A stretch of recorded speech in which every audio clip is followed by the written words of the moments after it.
All right, ladies and gentlemen, Monday. A few things to discuss first before I get into this video about Bitcoin and why I think it has massive upside compared to anything else. Especially as far as paper is concerned, stocks, bonds, etc. In commodities for the time being. Simply put, because the club can't print Bitcoins out of nothing like they can do everything else. That's the key. Before I get into that, little news. I was telling you guys about this other channel idea I had. I'm like, man, I'm looking on the internet. I've seen a couple channels where they're freaking crushing things in like a machine shop press. 50-ton press, 100-ton press. Useless, whatever items you find. Let's see how cool it is to destroy it in a press. I thought to myself, okay, I've seen a few of this guy's videos. Another guy has a channel. Their channels are doing very well. Again, it's pure entertainment.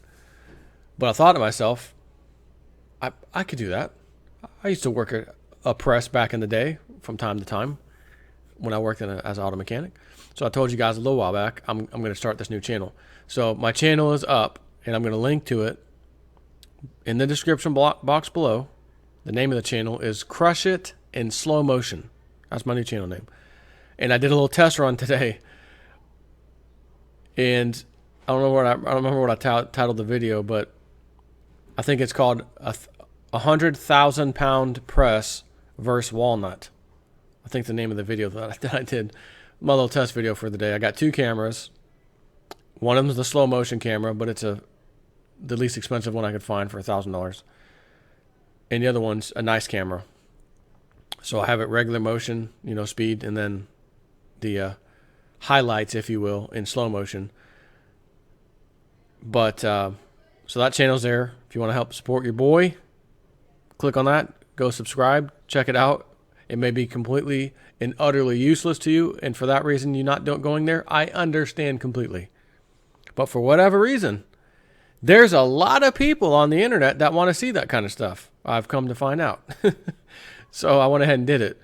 And I've got about 4 or 5 of these. These things got to be between 8 and 10 years old now at least. Panasonic Toughbook laptops. The kind that like the sheriff's department or whatever would use. They're called Toughbook for a reason. Because you can literally drop them off a 2 or 3 story building and hit the ground and pick them up and actually use them. There's been tests done. So I thought to myself, let's see how tough the Toughbook is against a 100,000-ton press. Potentially to go that high. Don't know if we'll have to go that high to crush the thing or not. But I thought, these are older ones. I have no use for them right now. Why not crush it? Let's see what happens. See what the power of these things are. How many tons can this thing withhold before before the piece goes down into it? It's about a 3-inch, I think, 2 or 3-inch cylinder piece that presses it down or whatever. We're going to find out. And if you happen to join that channel at any time, feel free to offer some ideas like, oh, hey, Jay Snitman, you ought to crush this thing. This would be funny to watch, or this would be cool to crush and see what happens. That sort of stuff.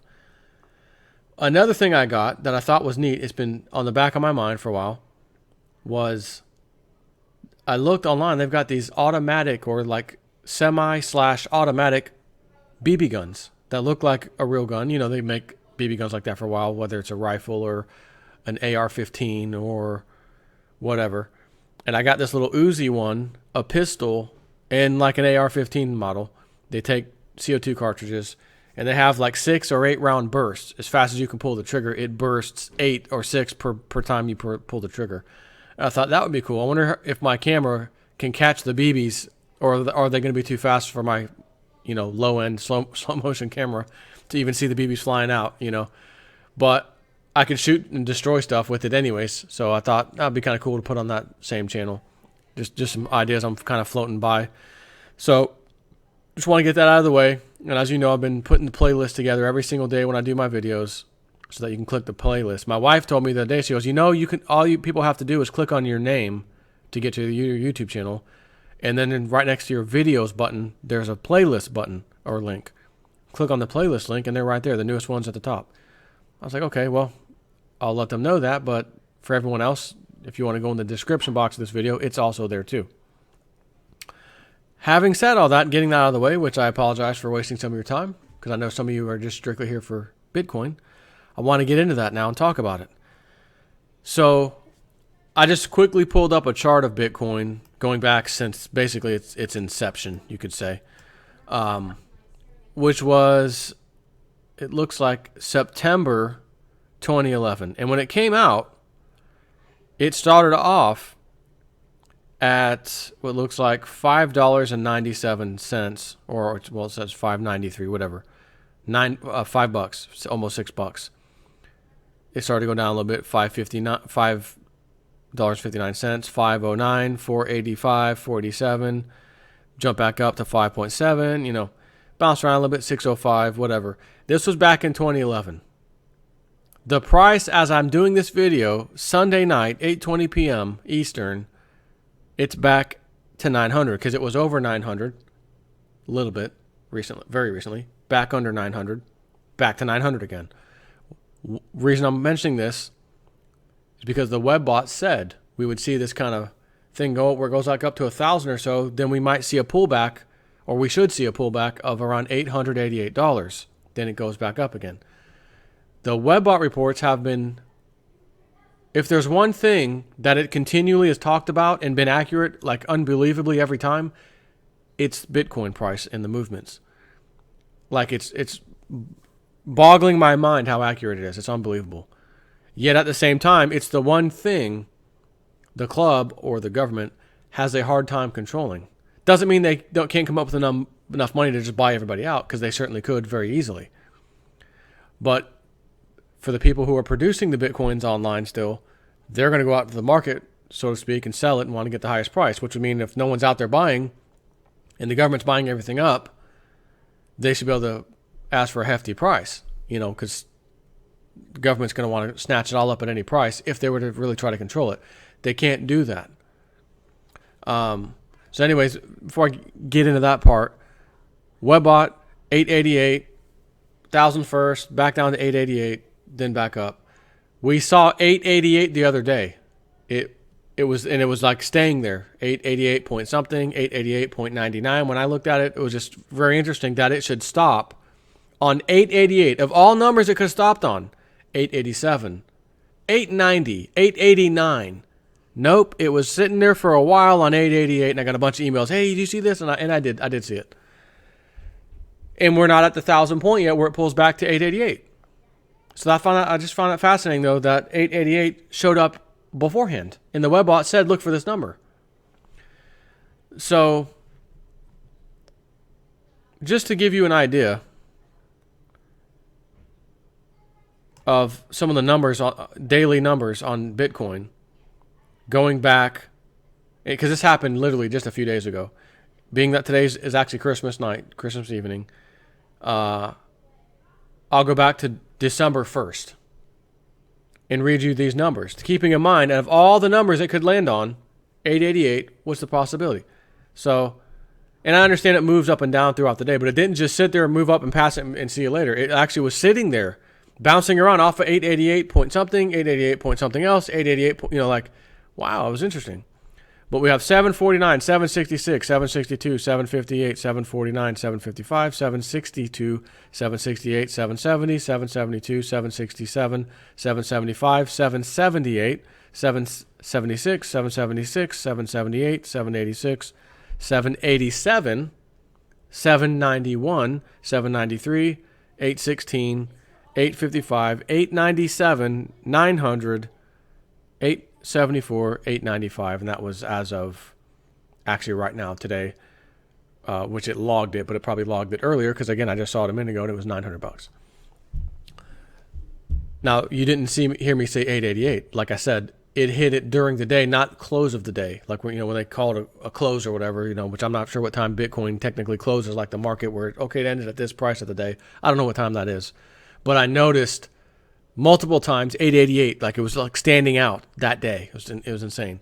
So why do I think Bitcoin could be, again, I can't say it is for sure. I'm just a guy here that pays attention to stuff, makes his little comments and opinions. but I do see things, I think, well in advance many times, which is why I report these things to you guys, just to make you aware of these things. For example, I did mention at the end of last year, watch the mining stocks, junior miners, whatnot, like as in precious metals. They did phenomenally well. They got hit again later, but they did do phenomenally well. Like I told people, hey, this is what I'm researching right now. Here's, if you want to play the market, here's some information, maybe you can use it. That happened. So Bitcoin, I also mentioned Bitcoin last year. Guys, the Webbot's been very accurate with Bitcoin. It's saying it's going to do this big shoot up, and it's going to, when it finally gets past 6 something, and then the next thing is 800 something, then we're off to 1,000. Once we hit 1,000, precious metals should start kicking in and going up, according to the same Webbot. So I was talking about this when Bitcoin was $400 something last year, and said, if you want to get in on it, if the Webbot's going to be right, here, and it's been very right with this Bitcoin, sure enough. If anybody had done that, you would have doubled your money as of right now, tonight, for sure. You would have doubled it, okay? My thing is, though, I don't want to come out here and give what may sound like financial advice. Number one, I don't charge anything for it, so I couldn't technically be a financial advisor anyways, because I have to take your money and then give you advice for that to even be fully truthful or technically the way it works, But I want to come out here and tell people, how do you save your livelihood in an emergency, or your dollars collapsing of your country or whatever currency? And that's why I talk a little bit about precious metals quite frequently. I never come out here and say, get precious metals because you're going to make a fortune and you can do day trading and hold on to it for a year. It's going to explode, then sell it. And I'll tell you when I think the bottom's in to sell it. And then when I think you need to buy back in, I'll tell you, or tops in, bottoms in, whatever. I'm not doing that because it requires playing the club's game. I don't play that. But that doesn't mean someone who's out there says, well, I got $3,000, $4,000, $5,000 or $1,000 or whatever you may have that I want to play with, that I can afford to lose. Like I said, had you done that with Bitcoin, you'd be sitting on, if you had 1,000, you'd be sitting on 2,000. If you had $5,000 you put in Bitcoin last year when I talked about it, telling you that in the future the price is going to rise according to the Webbot, and the Webbot has been accurate as hell on this thing, so there's a real good chance it's going to, $5,000 will turn into $10,000 in a year. In a freaking year, okay? But it's still this online digital thing that's like a fiat currency. It's backed by nothing. But that does not change the fact that people are making some money, some good money playing with this thing online, okay? So if you look at, for example, paper, gold, and silver on the COMEX market, they can literally print as much of these contracts as they want, and then give them, the bank's going to be the one that takes them up. And I think the bank's client just might be the federal government. But nonetheless, the bank or banks will then flood the market with all these paper contracts. Now, each contract in silver, at least, is worth 5,000 ounces of silver. For gold, it's 100 ounces of gold. That's one contract, gold or silver, okay? The problem is, it's a piece of paper that says there's an underlying asset that's backing this, and that's what this is for. So if you, quote unquote, demand delivery, here's the rest of the money to buy out this account. In this case, let's say gold. I want my 100 ounces of gold. Here's the rest of the money. Give it to me. Now, everyone who plays that game, you only have to come up with about 10% of the money that would normally be required to buy 100 ounces, plus a little margin fee, maintenance fee, they call it. Nonetheless, you can play with 1,000 ounces of gold for, call it 15% of the actual amount you would really need. So it's real lucrative. But it also makes it just as easy for the big banks to have to put less in to get more, just the same way, of these contracts. The banks don't want the metals at all. It is not their job to try and buy and sell the metals. It is their job to flood the market with these paper contracts, massive sell orders to push the price down, because there will never be enough people, as in you, me, traders, whoever, going out there and purchasing these things. There's not enough. There never is. So when they flood the market, the price drops unbelievably. And once it hits the price target that they want, their left hand sells to the right hand. Another bank buys those futures contracts from the other one. So they're basically passing back and forth a piece of paper that says we have this silver and gold back here, but it isn't back there.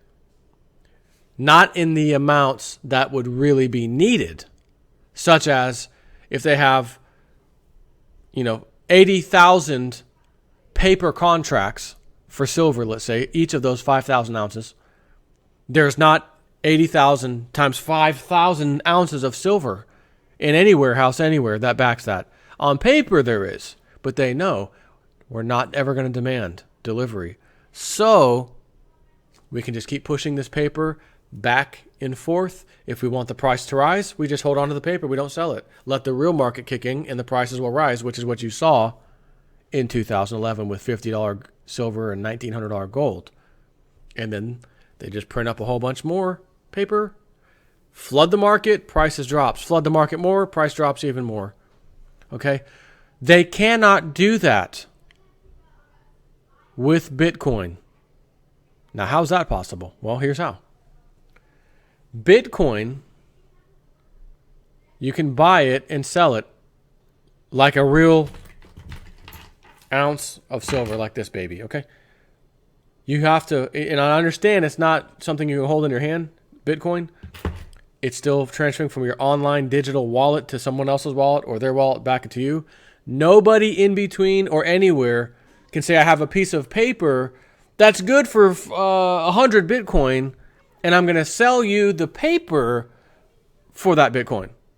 Nope. You can only transfer the Bitcoin to somebody else through the electronic means of going into your wallet. What's your Bitcoin address, please, sir? Oh, it's this long dash, big long number, this hash code. Okay, got it. I'm going to send 100 ounces. Send 100 Bitcoins to you currently right now. You should see it in about 10 to 15 minutes. I'm hitting my button to send it. Let me know when you got it. Just got it. Got the Bitcoin. Now it's out of my hands. There's no way for me to affect the market at all unless I go buy a real Bitcoin or Bitcoins from somebody else online. So you see, they can't play the futures contract nonsense with Bitcoin. It's Bitcoin that is essentially the futures contract, but you can't just print more of them because you feel like it and sell them online.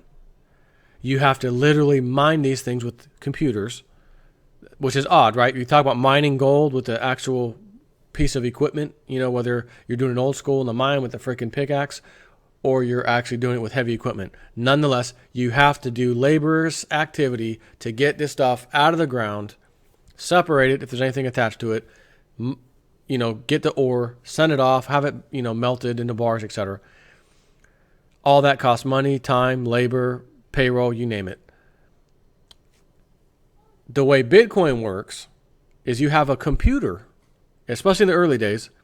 You run this little program on your computer, and it's trying to essentially break a code, so to speak.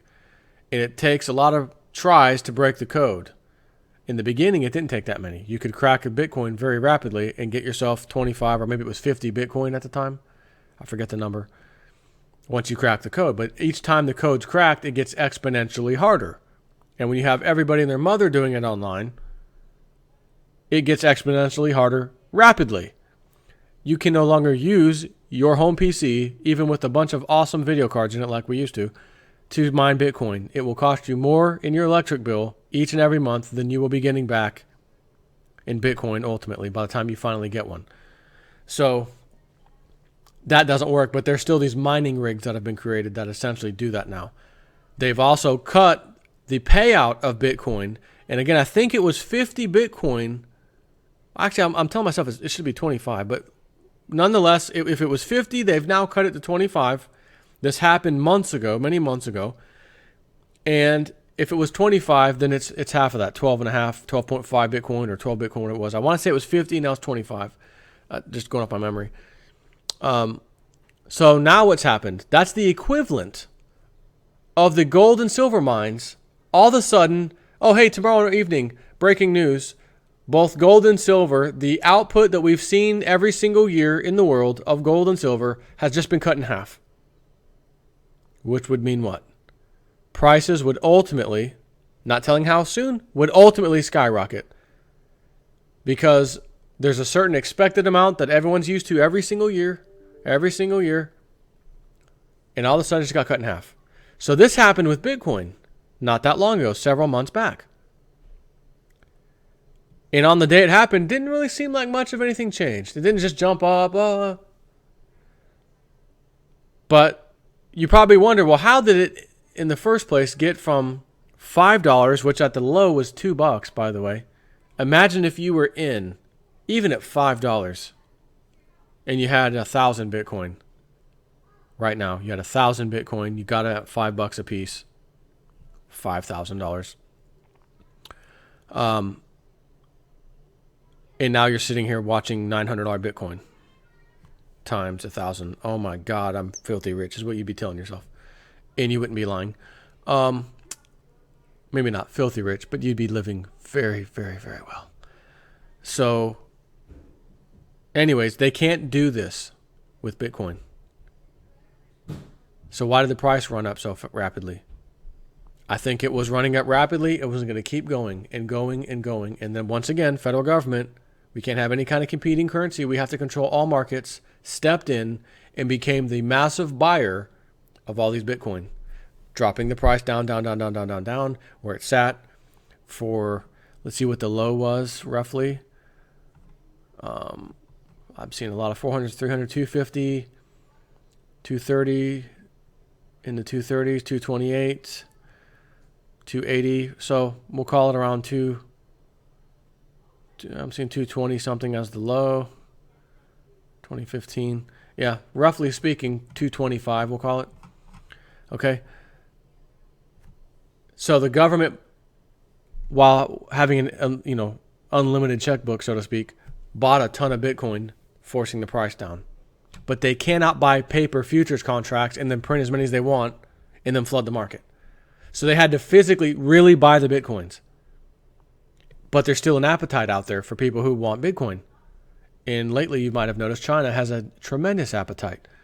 So again, the government has the ability and does buy and sell whatever item we're talking about, whether it's futures contracts, precious metals, stocks, bonds, anything, treasuries. We will buy them and we will sell them. No one will even know it. We will do this because we are allowed to, and we must keep things, quote unquote, stable, so they say. Stock market doesn't appear stable to me, and you guys control that. What the hell's going on there? Well, don't bring that up, Jason, before. We don't want to talk about that. Okay. So that means while they scooped up a bunch of Bitcoins, let's say, and then held on to them, we brought the price down, they then immediately have to start putting them slowly back in, or at whatever pace is needed, which might be a large pace.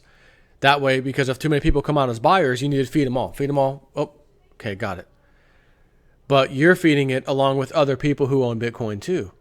So everybody's feeding this market at the same time. But if you, as the government, let's say, has a large portion of those Bitcoins, very large portion, versus everybody else combined, you still can flood sell orders of the Bitcoin to keep the price suppressed until you run out of your supply. And you can't just print Bitcoin or create Bitcoin out of nowhere. Which means what? Which means the price is going to start rising again. And you're going to have to try and do the same tactic you did last time. So what I'm suggesting we are witnessing right now is the same exact thing that happened last time. The government is selling all of its piles of Bitcoin. Maybe it already has. And now the real market is taking over to buy up all the Bitcoin. Buy up all the Bitcoin that the government has sold. Now, naturally, the government's going to say, well, we need to go buy that back again in a hurry. So we need to buy all these orders, except something different has happened now. Bitcoin has gained way more traction than it used to. So I'm going to show you something, or at least tell you this. And let's see, the peak of Bitcoin should have been 2014, I think, or end of 2013, was it? Okay. November 30th, 2013, Bitcoin, $1,132. And we have, as far as volume goes, 14 million as far as volume goes.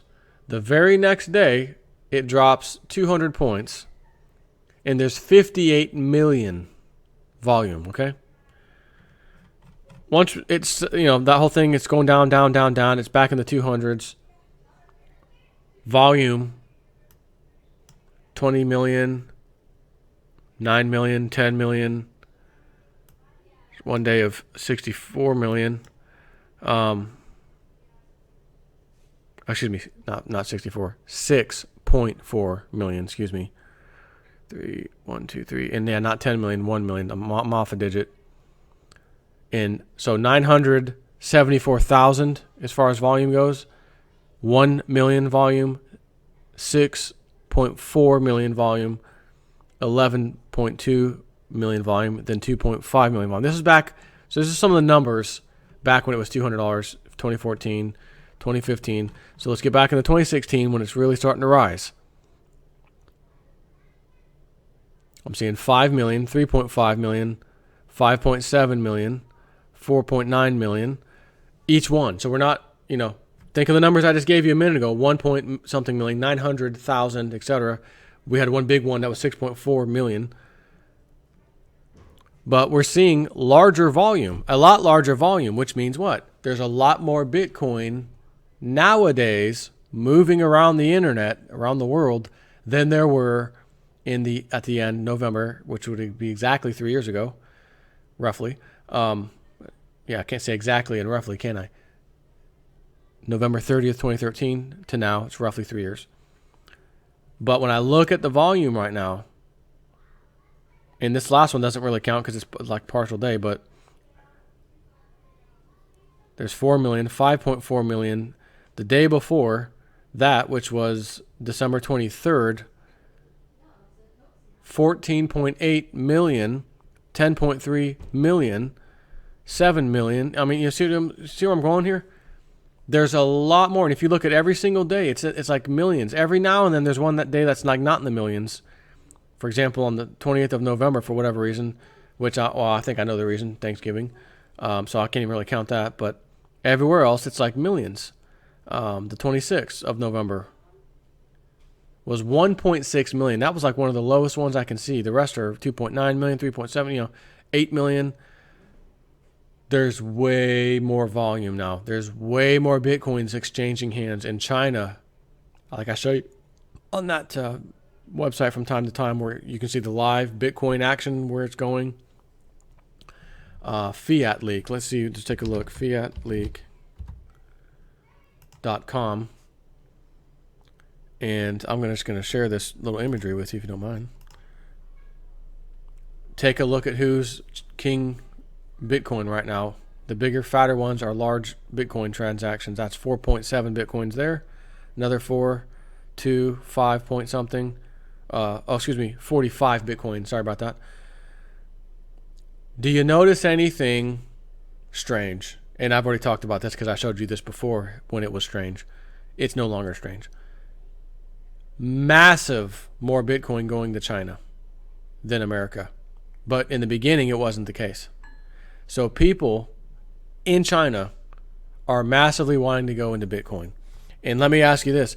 How long do you think it's going to take the people in India who just got told a bunch of your high-end currency is worth nothing now? We've completely got rid of it. Sorry about your luck. If you didn't make it to the bank in time, you're finished. Oh, and if you own too much gold in India, we'll confiscate it. We'll send our equivalent of the IRS to come get it.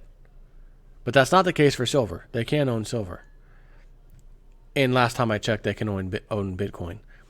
All that it's going to take is for a lot of other countries to figure out, not even a lot of them, just other countries to figure out, oh, I see.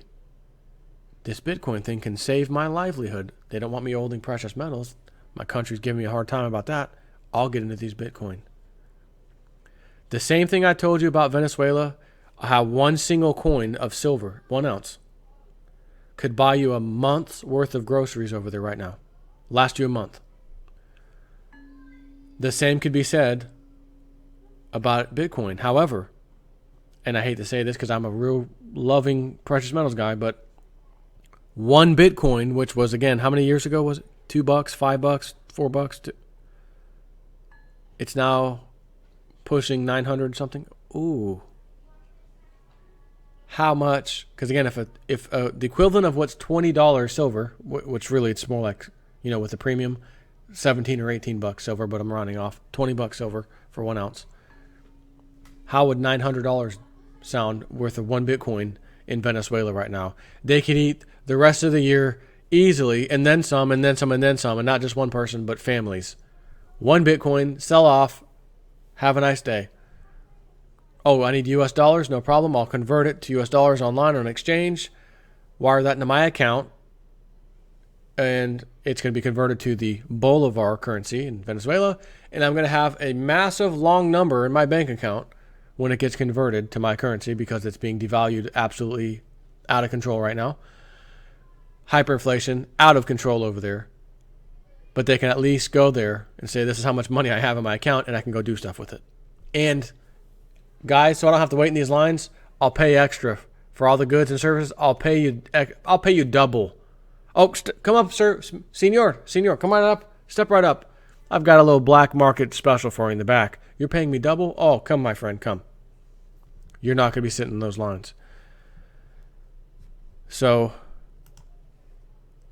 this long video is covering why I think Bitcoin will outperform any other paper asset. I think sooner or later, gold and silver will become king of the crop, like it always has throughout history. But the club still controls it with their paper futures contract nonsense. They do not and cannot control Bitcoin unless they physically go and buy it. At least online, when I say physically. And I think they already did and have sold out their stash, and now we're in the position where we need to go do it again. Except there's way more Bitcoin out there now and a whole lot more people interested in it. So if they try to buy it all up in a hurry, they're going to be selling it back in just as much of a hurry because the appetite's going to be enormous from the populations. Take care.